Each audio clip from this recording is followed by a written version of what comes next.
Okay, hi everybody, and welcome back to yet another episode of Faith Brunel's Insights. I'm Faith Brunel. Today we have Indy on the show. Hi, Indy. How are you doing this afternoon? Hi, Faith. I'm really, really good. It's a great start to my week. How are you doing? Excellent. I'm glad to hear that. I'm doing very well, thank you. So without further ado, there's loads of questions that I want to ask you today because I'm really interested about your journey. I'm just going to read a few points from your bio that you kindly sent across to me, just to set a little bit of context here as well. I know that you are a multi-award-winning entrepreneur. I know that you're also a delegate for the UN, but I'm going to actually hand it over to you to introduce yourself briefly to the listeners for me. Yeah, sure. So my name is Indy Love Gordon. Mhm. Indy Love Gordon is my real name. I have very unique parents who decided to play Russian roulette with my name, so I'll take Indy any day. I am so many things. First and foremost, I'm head of programs and community for UK Black business. I used to actually be based at Foundervine, but I've since moved Mhm. on. And so I'm fortunate enough to have the opportunity to empower professionals, entrepreneurs, and people that are looking to grow businesses, grow their professional development, and basically change the world. Outside of that, I am a global speaker. I am a business coach, a UN delegate, and a founder myself, and an angel investor. So I'm doing so many things, but You are. ultimately, with all of Mhm. those things, my goal is to just basically inspire as many people as I can to do and be great Yeah. things. That's the epitome of inspiration, honestly. There, I've been very inspired just reading through your bio before obviously logging onto the call today. Indeed, you clearly have a passion to help other people, which is really respectable as well. And I've just been reading about a few of your other great achievements that I just want to mention before I delve into the questions as well. I noticed that you've actually been engaged in some work with ITV, Sky, Barclays Bank, Lloyds Bank, Ray and Nephew, Virgin, and so many more. And you're talking about here in your bio as well how you, as you just mentioned, that you serve as the head of programs and community for an international platform, that you've just mentioned that you are an angel investor as well. So there's clearly a lot to you. There's more to you than meets the eye, Indian. I can't wait to delve into some of that today. Time wouldn't permit me to delve into everything, but hopefully, even if we can just touch the surface of your wonderful and impactful work, that would be really great. So I want to delve into Halo, which is a cutting edge technology that really provides kind of round the clock support for men and women. So, can you talk to me about the inspiration and the motivation behind founding Halo? Yeah, so Halo originally came at a point when the Me Too movement was really taking shape across the Mm, world. yeah. It was also when within the UK there was a lot of issues with kind of like safety on the streets Hmm. for women and like lone workers as well. And from some lived experiences from myself, but also my friends, where there had been other issues happening Hmm. out and about. And I saw that actually I wanted to be able to protect the people I cared about, which is everyone, by the way. I may not know you, but I care about you because you're a human in this Yeah. world. And so for me, I was thinking about the thing that I feel like always brings me safety. And that's all that's God for me. Yeah. Um, and so the whole name Halo came about because I know wherever I go, God is always watching me.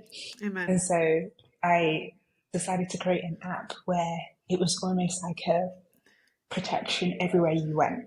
Hmm. Like in any situation, it could help you um, in the immediate situation, in the future, but it could Hmm. also help you grow. So that's how Yeah. Halo, Safety in a Heartbeat, was born.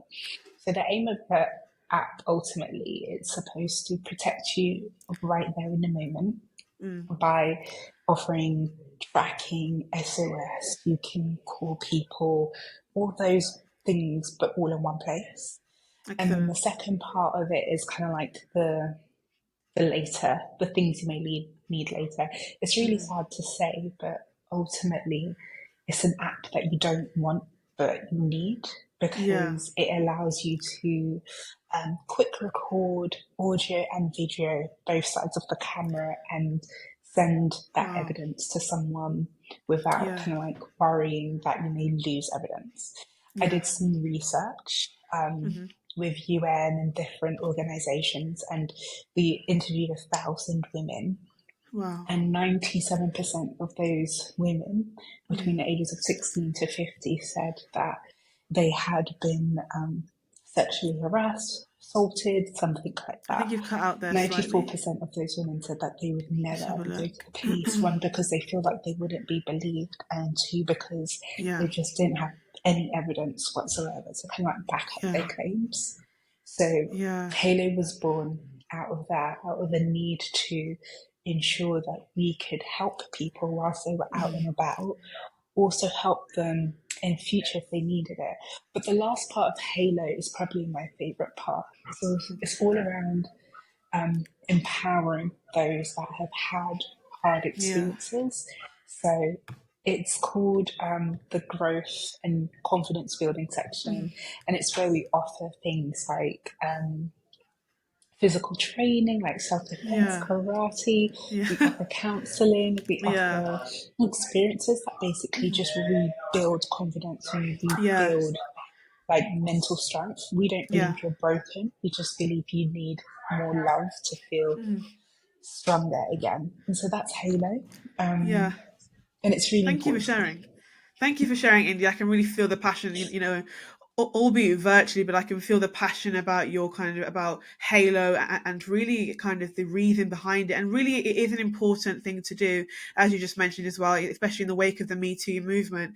I think it's also really important to let people know that they're not alone, that there are things out there that can help them feel safer, even if they're going through something. They can, as you said, they can share the evidence with somebody else who can help them. They can get support.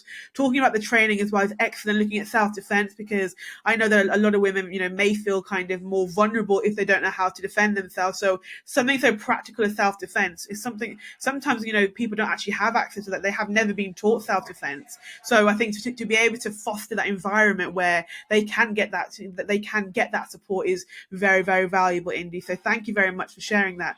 And actually, while you were speaking, I was actually reading again through your bio, because that's just what I do, trying to pick out, as I did mention to you before, a question you haven't had. So here it comes. So a little bit of preparation. But it really piqued my interest how you're actually a mindset coach and you do one-to-ones as well. And I had a question about that, because I know that a lot of people that we work with here, a lot of the listeners really are really interested in how they can transform their mindset from the fixed mindset to the growth mindset. So what tips would you have for somebody who is struggling in the fixed mindset? And for those who aren't aware of what the fixed mindset is, it's where you view any kind of any issues as failure, compared to the growth mindset where you view any issues as an opportunity to grow. So just that we clarify that. So Indy, what tips would you give to those who are struggling in the fixed mindset and want to get to the growth mindset? I think first and foremost, something we need to recognize is that we all struggle in that mindset. We all have seasons where we're fixed on our thoughts and we're fixed on our Yeah. specific emotions. And in reality, people often tell you that you need to get over it and just push forward.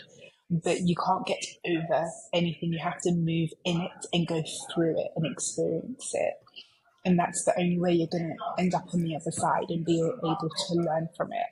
One thing, when I'm talking about the fact that anyone can do anything in the world, one thing I always stress is that even though you can do anything, be anything, you first have to understand what it means to struggle. And it's really important that you're honest and open with yourself in terms of your starting point, and that you're not focusing on everybody else's journey, but you're focusing on your own. Do not get me wrong, it's not easy, but one thing I recently created was a bit of a journal called Just Do It Anyway, because I realized I'd gotten myself into this habit of procrastinating because I was scared that I wasn't good enough to achieve certain things. So I had Yeah. all of these dreams and these goals, and I just kept putting it off and putting it off and putting it off and putting it off until I would see other people doing it and I'd be like, oh my gosh, Yeah. now I feel like I can't do it Yeah. because they've done it, when in reality I can do it because I can always find a way of doing it better, doing it different. Yeah. And so when I'm training my amazing clients, one thing I always work with them is developing a timeline that works for them. Small steps make a big impact. It's not Impact. about Yeah. setting massive No. goals, but it's about setting small, achievable goals that then get us to where we need to be. And one thing I always say to them is remember, the top of one mountain is the bottom of another. So your journey is never over, and it's that continuous. We're not excited for where we're going to end up. We're excited for the experiences we have whilst we're going wherever it is we need to go. So the only way to really get out of that mindset is to understand that sometimes you end up in that mindset and it's Yeah. okay. But what we're going to do is create systems and processes that mean when you get into it, you spend less time in it, and you spend less time in it, and you spend less time in it. Yeah. So that's what the Just Do It Anyway process that I Hmm. have is about. It's about me working with my clients to set goals that they want to achieve, in a way that works best for them. And it's just about having accountability and support Yes. and love. And so I do that through one-to-one sessions. We do that through accountability dinners. We do that Hmm. through events and opportunities. So I go to networking events, engagements with my clients to just show them that actually You who can they do it. are, you Yeah. can do it, and Yeah. you should Yeah. do it. And that's really interesting to me because I've actually jotted a few things down while you're really talking us through that. It's really interesting because you are offering that practical tips, those practical advice as well. It's not just about having a one-to-one session, but what you do as well through the dinners, through the networking events as well. You're putting them into, you're taking them out of their comfort zone, but you're holding their hand through that, which is really excellent to see because if someone is find it quite daunting to go and network, you're actually going with them, which is actually Yeah. giving them another level of accountability, as you mentioned, but also another level of support, just to know that actually somebody's here right now as I step out of my comfort zone. And really, you mentioned a key word, which is the word journey to FBI, which is actually our mantra is it's not an event, it's a journey. Your journey can begin now. And so I would completely resonate and I agree with what you just said, that it's about making those small changes that have a big impact as well. And I think that is very, very important. And it goes back to what James Clear talks about when you're talking about your habit formation. If you can Mm. get 1% better each day, the result is so impactful as well. So you can see you're nodding there. So I actually want to talk to you also about imposter syndrome, because I know that when we're thinking about mindset, imposter syndrome is something that kind of crops up in that same space. So what tips would you give to your clients or anybody really who is kind of struggling with imposter syndrome? And there's so many things they want to do, but they just feel like they can't do it. Again, I think with imposter syndrome, it all starts Hmm. with you trying to understand who you are as an Yeah. individual. Um, and that's why I'm a firm believer that no man is an island. Everything is Hmm. done with community, because the thing about imposter syndrome, it can be something that lies to us and tells us we're not good enough. And sometimes we need community to remind us of, Yeah. who we are. Community is everything. We often believe that actually we have to go this journey of life alone and Hmm. achieve things by ourselves, when in reality we don't. We can Yeah. have community that helps us and holds us accountable, and redirects us when we feel like we're going down a hard path. So for me, when it comes to imposter syndrome, I lean heavily on my community, because one thing I've realized is that when I'm feeling a certain type of way, I'm lying to myself.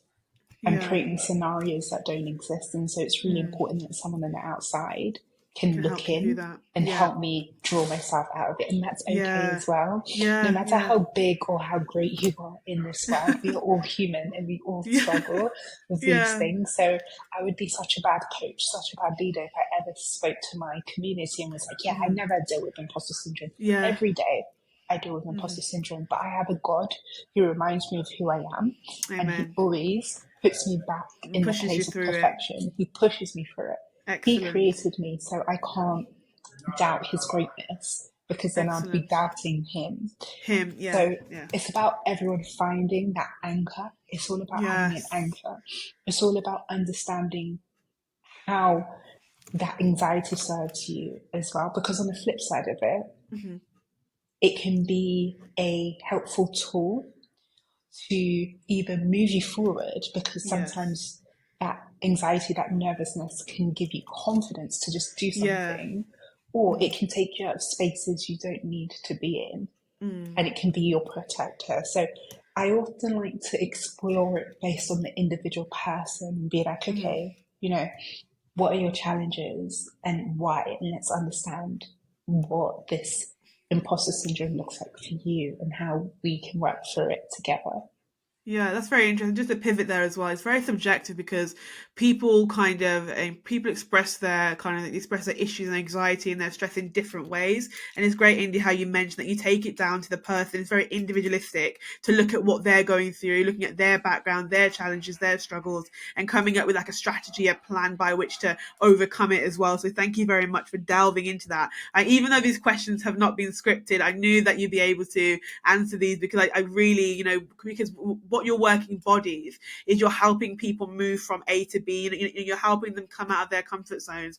And I know that sometimes they have these issues of imposter syndrome and anxiety and stress. And I'm really glad that you were able to share a great insight into that. So thank you very much for coming on to the Faith Brunel's Insights podcast. And just finally, really want to talk about your work with Foundivine, which is involved overseeing various business support programs. And I'm aware now that you also do offer that as well for those who do have businesses. So what kind of tips would you give for those who are wanting to start a business and they're not sure what to do? They've never, they've never started a business. They're not in an entrepreneurial family. What tips would you say to get them out of their comfort zone? I love this question. First and foremost for me is get your ideas Mm-hmm. out of your mind, put them down on paper, put them Yeah. down on your laptop. I think sometimes we get stuck in our own thoughts and the things that we dream and we want to achieve, we tend not to achieve them because we never take them out of our head. So first Yeah. and foremost, take your ideas down and put it on paper so that you can see what it actually looks like. And then the second thing I would absolutely say is find a peer, find a community. There are great resources like Yeah. Foundivine, like UK Black Business, Mm-hmm. like other organizations like Hatch and One Tech, where actually they help founders start businesses. They bring communities of like-minded people together. Mm-hmm. And what it means is that you can join these communities for free. You can ask questions, you can explore, you can Yeah. test your idea without Mm-hmm. any kind of bias whatsoever. And Yeah. and I think one of the other things I would say is just go out there. I think Yeah. sometimes people really struggle to talk about their dream because they think someone is going to steal it. I promise you, people are not going to steal your dream. Practice it, test it. One thing Mm-hmm. I've recently launched is it's the UK's first open mic pitch night, and it's Wow. basically a combination of an open mic night and pitching, Mm. and specifically for founders who have new ideas and want to Yeah. test it in a safe environment and potentially Amazing. need some Mm. funding to be able to Yeah. then get that business off the ground. So I'd say find opportunities like that where you can pitch your idea, get great feedback. You can either do that in a group setting, you can do Mm-hmm. that in front of your peers, you can find mentors like myself that will give you Yeah. time and we will give you feedback. And then from there you can start to really build your plan. But ultimately none of that will happen unless you Mm. get your idea down on paper and you take a leap of faith in yourself. Yes. Do take a leap of faith in yourself and come out of your comfort zone as well because you Mm. can do it and you do have the ability. It's just about really nurturing that ability and fostering it and believing in yourself. And that's why it really comes down to mindset kind of what do you see, what do you know, when you're thinking about yourself, what do you see? How do you view yourself and things like that? And that is really, really important. That's at the heart of it. So, Indu, really amazing work you're doing. Amazing work you're doing, and you continue to do. I'm honestly, this is really, really inspirational. Thank you for sharing it as well. I just want to recap. So you said that the businesses that support people are Catch, One Tech, Foundivine, and UK Black Business. And there's quite a few more. So what I can do is I can Okay. send like a bunch of resources your way to send out to your community of Yes, different please. companies, Wow. including my next open mic pitch night, which is happening really Yes. soon. Anyone that pitches during that night as well also has the opportunity to get free mentoring and coaching to help them build their business Wow. ideas. I'll send all of that information over to you. Excellent, Indy. You've literally beat me to it. I was about to ask you about the next part about the open pitch mic night, so I'm so glad that you were on the same page there. That's really, really interesting and really, really impactful. And I've no doubt that for aspiring entrepreneurs, for those who might not have even considered themselves to be an entrepreneur, this will be really a tipping point moment, as Malcolm Gladwell would say, to help them to come out of their comfort zone, to set those smart goals, to find the anchor, as you mentioned as well. And I think that that is very, very impactful. So thank you, you, Indy. And if you could leave one thing with, if you could leave one word or one phrase today, what would it be with our listeners?